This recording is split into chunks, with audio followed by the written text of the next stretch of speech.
When the eyes deceive you, when the words sound beautiful, when the actions seem harmless, there is still one thing that remains uncorrupted. It is the truth behind the energy a person carries. In a world full of masks and performances, understand this deeply. Energy never lies. You must learn to feel before you listen, before you analyze someone's behavior. Learn to observe how their presence shifts your inner space. There are individuals whose words are kind, whose smiles are warm, whose gestures are socially acceptable, and yet something feels off. Something in your gut whispers caution. That is the first and most ancient alarm system, the wisdom of your inner sense. You see, energy has no costume. It cannot pretend for too long. It does not wear perfume. It does not know how to lie. It simply radiates what it is. And when someone carries darkness within them, even when they try to present light, there will be a disturbance, a restlessness that you feel in your chest, in your breath, in your emotional rhythm. Some people carry an energy that dries the soul. You were laughing before they came into the room, but now you're doubting yourself. You had clarity before you spoke to them, but now you are confused. You were healing, growing, breathing freely, and then they arrived, and suddenly your progress feels invalid, your confidence questioned, your light dimmed. That is not coincidence, that is not imagination, that is the residue of their spiritual weight rubbing off onto yours. Words can be rehearsed, actions can be manipulated, smiles can be counterfeit, but energy is the essence of a being, and it echoes the truth of their spiritual alignment. A person can tell you they love you while secretly envying your light. A person can show up for you in public while cursing you in their private heart. Energy does not need translation. It is the soul's language. And your spirit, when uncluttered by noise, always understands it. The mind will argue, the emotions will get attached, the ego will want to prove loyalty, but silence will reveal what logic cannot. Sit with someone in silence and observe how your spirit reacts. Does their presence make your thoughts calm or chaotic? Do you feel more alive or more drained after being with them? Do they leave you with clarity or confusion? These are not shallow indicators. They are signals, sacred signals. Often, the demons we encounter do not enter with fire and smoke. They arrive with compliments. They make promises. They wear the face of the familiar. And yet, their energy leaves a trail of inner destruction. You are not imagining it when you feel tension around them. You are not being too sensitive when you notice your peace disappearing. You are simply awake. You are simply perceiving what most choose to ignore. There are people who do not want you to rise. Not openly, but silently. They smile when you speak of your dreams, but inside they hope you fail. They offer help, but their help carries hooks. Their energy does not celebrate your light, it competes with it. They don't protect your spirit, they feed on it. And you can only detect them when you stop listening to their words and start feeling their essence. Awareness is not paranoia. Sensitivity is not weakness. Spiritual intuition is not superstition. It is survival. You are not being called to judge others, but to discern what you allow into your sacred space. You owe no one access to your soul's peace. You owe no explanation for trusting your inner knowing. Because energy, pure, raw, honest energy, never lies. When you make space for silence, you will see clearly. When you stop rushing to fix, to please, to explain, you will begin to recognize the invisible threads that either nourish or choke your spirit. And when you walk into a room and feel the atmosphere shift, do not dismiss it. There is no greater teacher than energy. It is the voice behind the words, the shadow behind the smile, the truth behind the mask. It speaks, always. Whether we are brave enough to listen is the real question. There is a form of darkness that does not roar, does not strike loudly, does not come in storms. It comes quietly. It seeps into conversations. It hides behind jokes.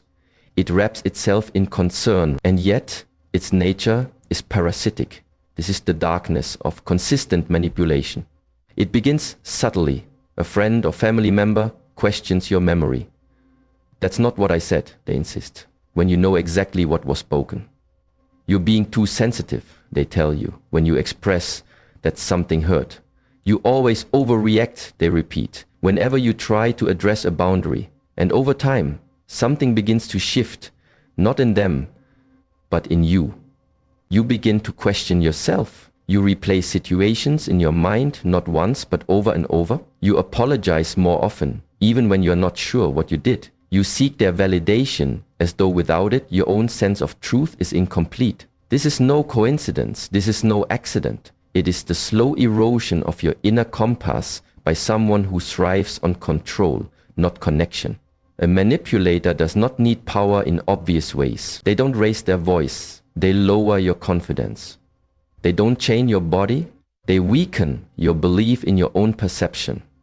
Manipulation is a spiritual poison. It does not aim to destroy you in one moment. It aims to reshape how you see yourself so that you become easier to control, easier to dominate, easier to silence. If you observe closely, you will notice the pattern.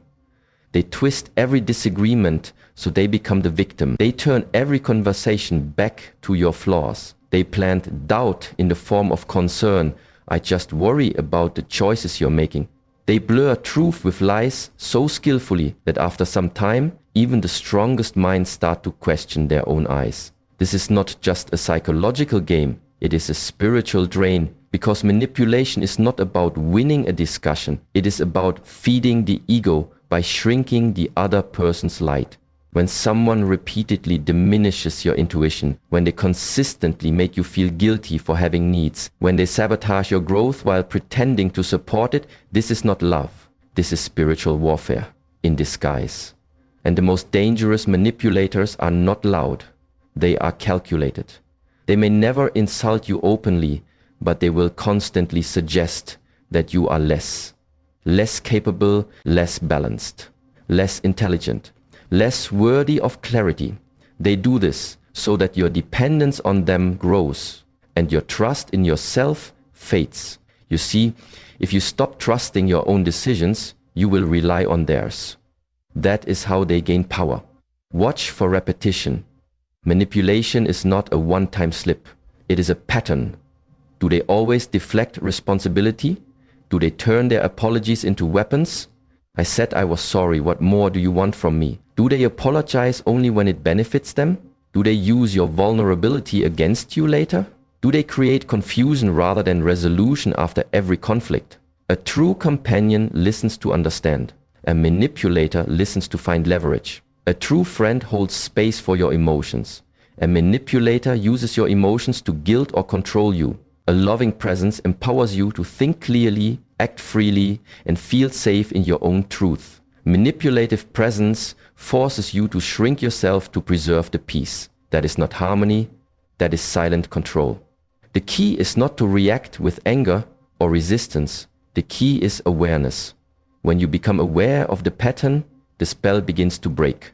When you see it for what it is, not love, not care, not confusion, but consistent manipulation, you reclaim your mind. And when the mind is clear, the spirit can no longer be caged. Observe how often you feel the need to defend yourself around them. Pay attention to how much energy you spend explaining your intentions.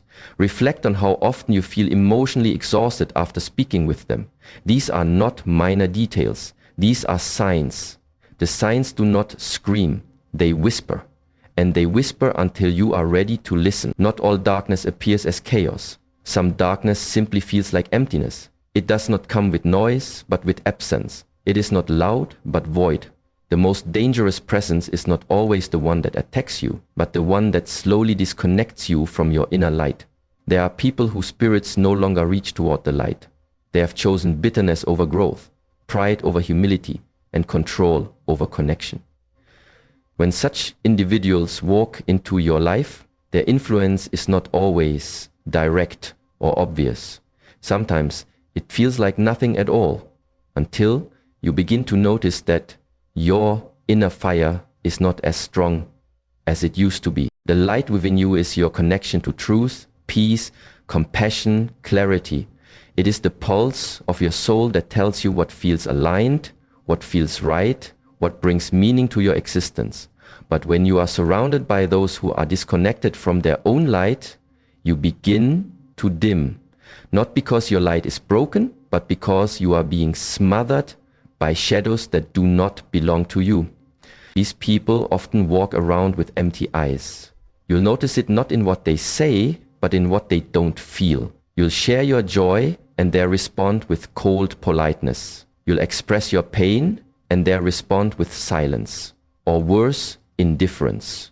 They will never meet you in your emotional depth, because to meet you there would require them to be in touch with something they've long buried. When a soul is disconnected from the light, empathy disappears. Gratitude becomes impossible. Every situation is filtered through a lens of cynicism and resentment.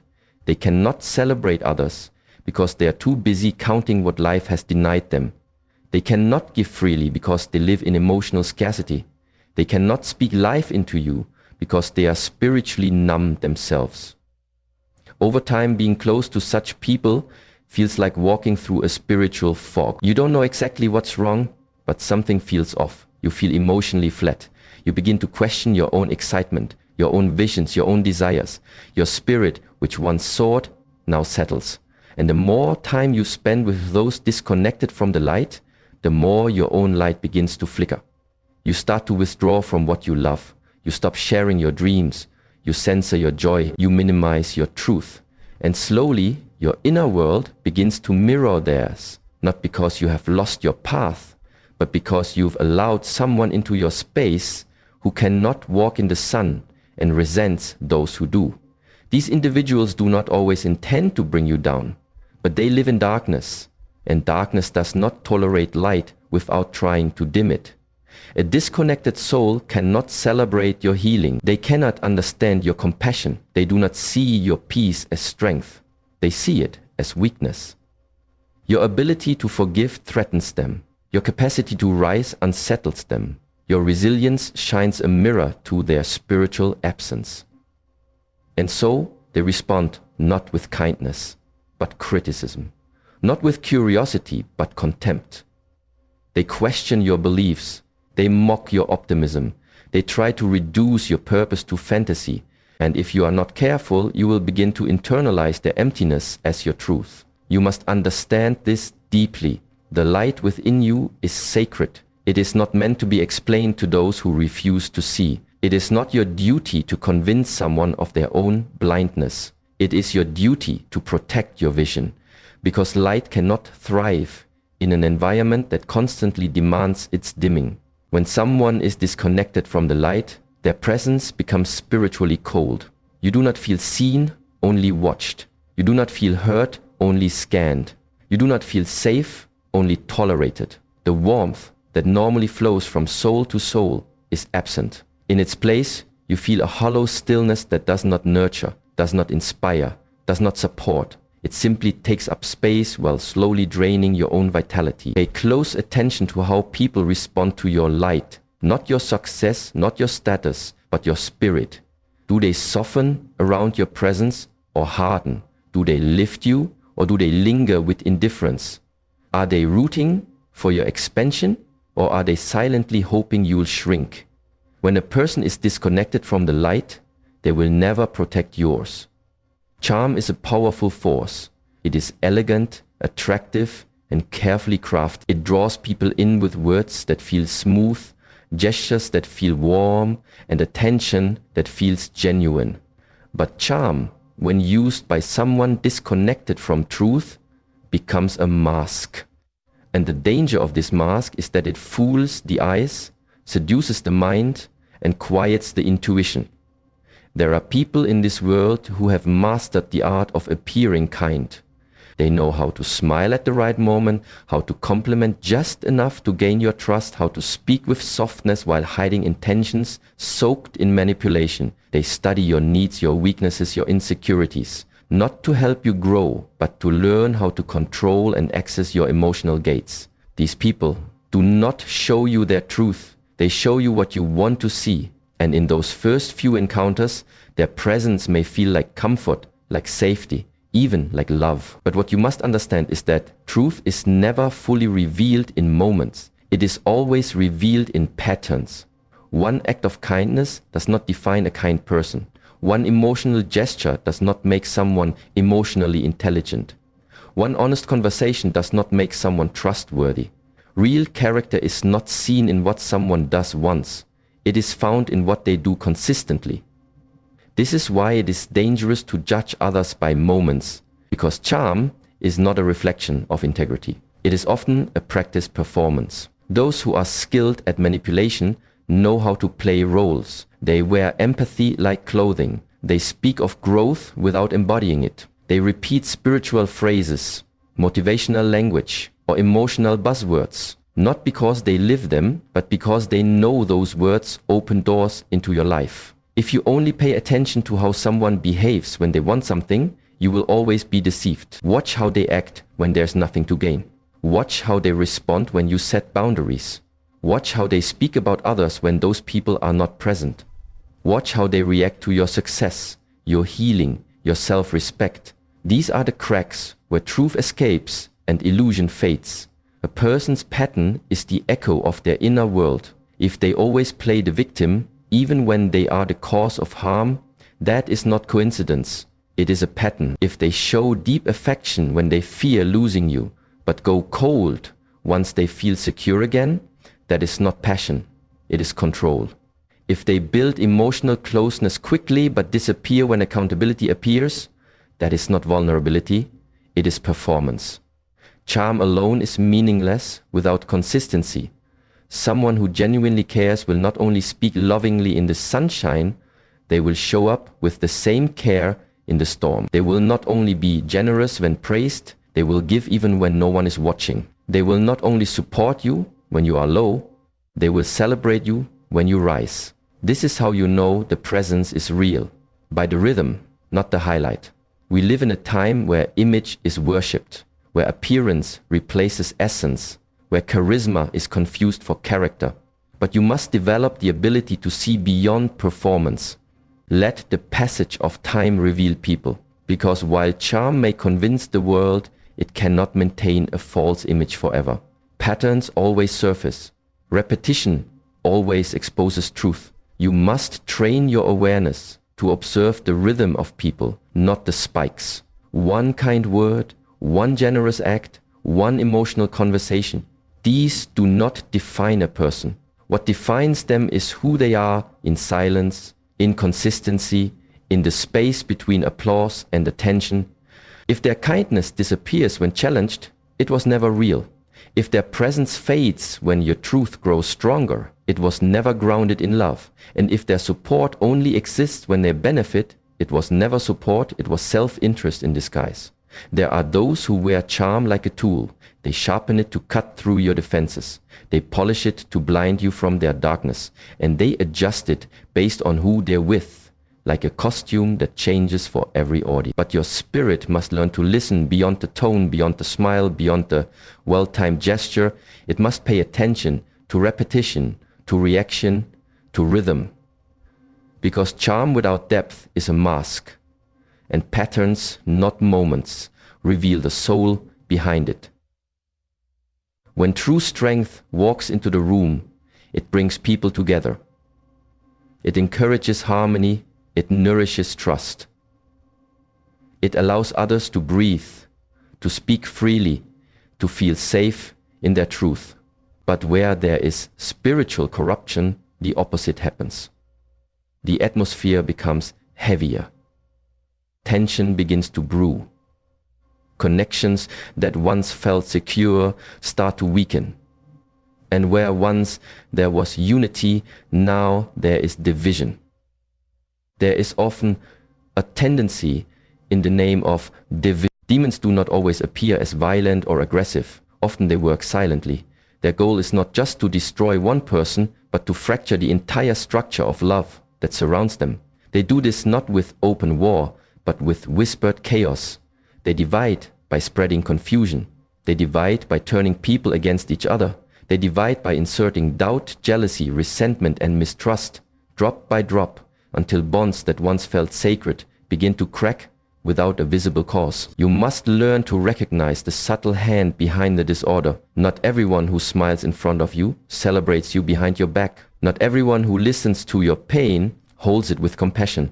Some listen to gather ammunition. Some pretend to support only to plant seeds of conflict later. And slowly, the relationships around you begin to feel unstable. Not because something is wrong with the bond, but because something external has been feeding poison into it. The energy of division is not hard to identify once you step back and observe patterns.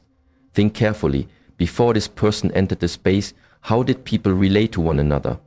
Were you grounded in your friendships? Was your family more connected? Were your relationships built on trust? And since their arrival, what has changed? People carrying dark intentions thrive in environments of instability. They are uncomfortable with peace because peace requires truth, and truth exposes manipulation. So instead they stir unrest, they play both sides in a conflict. They tell you what you want to hear, then tell someone else something completely different. They feed drama, then pretend to be the solution. They light the fire, then act like the firefighter. And in doing so, they appear necessary. They make themselves feel important by being in the center of the chaos they created. This is the hallmark of a divisive presence. They are always involved in tension, but never seem to take responsibility for it. Somehow they are always the victim, always misunderstood, always just trying to help. But if you look closely, you'll see that where they walk, relationships suffer, connections break, love is questioned, peace is replaced with gossip, doubt, and emotional exhaustion. Do not be fooled by kindness that comes with strings attached. Do not be impressed by someone who seems to know everything about everyone. Do not trust those who constantly bring problems but never solutions, who point fingers but never reflect, who claim loyalty but cannot stand to see others thrive in unity.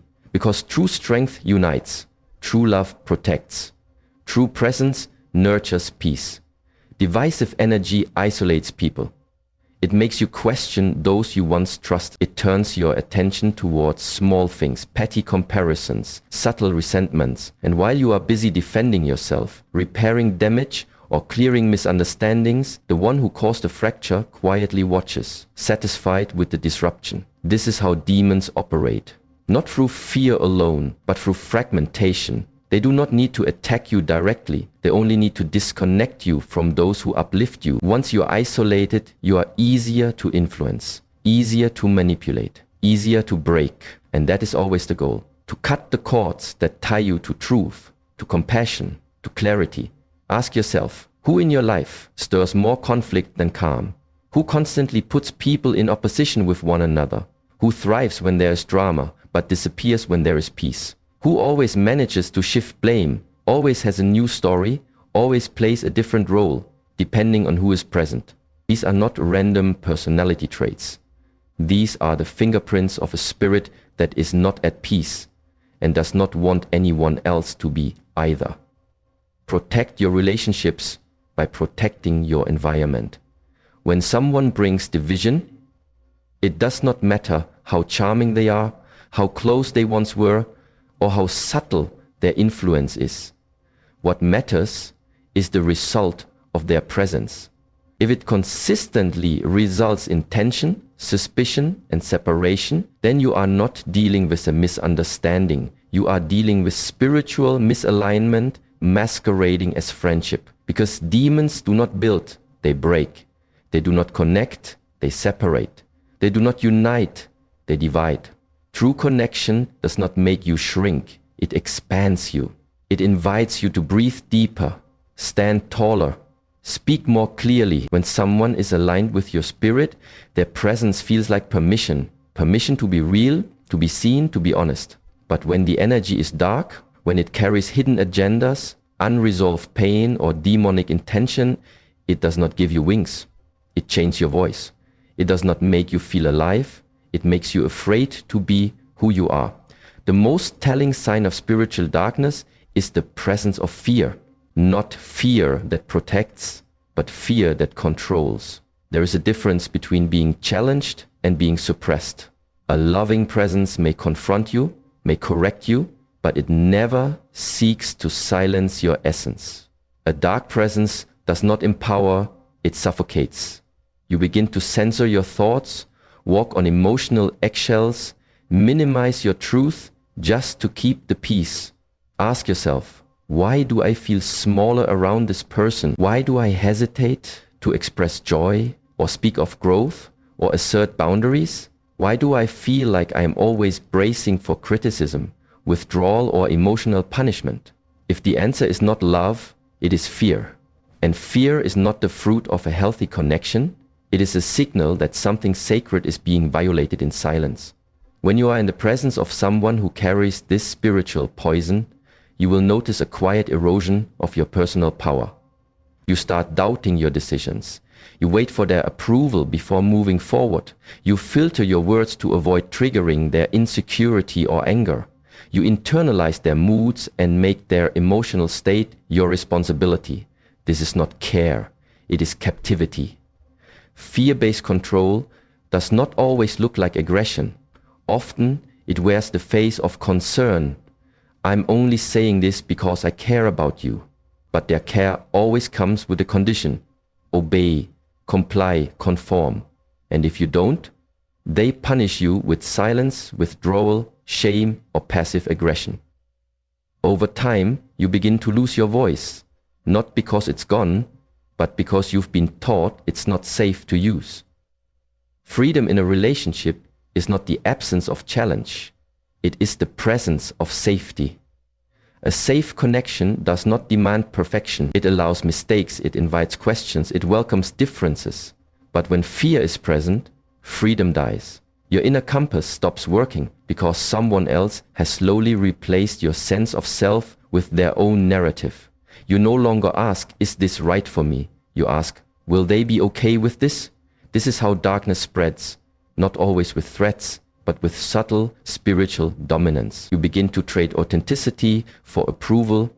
You begin to wear masks, not to protect yourself from the world, but to survive within your own relationships. And the most tragic part is, you begin to believe this is love. But love does not silence, it listens. Love does not control, it respects. Love does not intimidate, it invites. Spiritual freedom is not a luxury. It is your natural state. You are not born to walk in fear of rejection, to calculate every word, to shape-shift your identity just to be accepted. The presence of fear is the clearest indicator that something is wrong, not just emotionally, but energetically. When someone carries unresolved wounds, unhealed darkness, or demonic energy, they will not seek connection, they will seek control. And control always breeds fear, not the kind that keeps you safe, but the kind that keeps you silent. You will fear their moods, their opinions, their judgments. You will avoid being too happy, too bold, too ambitious, because your expansion threatens their sense of dominance. You will feel like your spirit must become smaller so they can feel big enough to stay. Your soul was never meant to exist in a space where it must shrink in order to feel safe. Real connection is freedom. Real love makes space for your light. Real presence allows you to evolve without fear of abandonment or punishment. But when the energy is dark, it will always remind you, directly or indirectly, that you are only welcome if you remain who they want you to be. This is the root of fear-based presence. Not love, but control dressed in familiar clothing.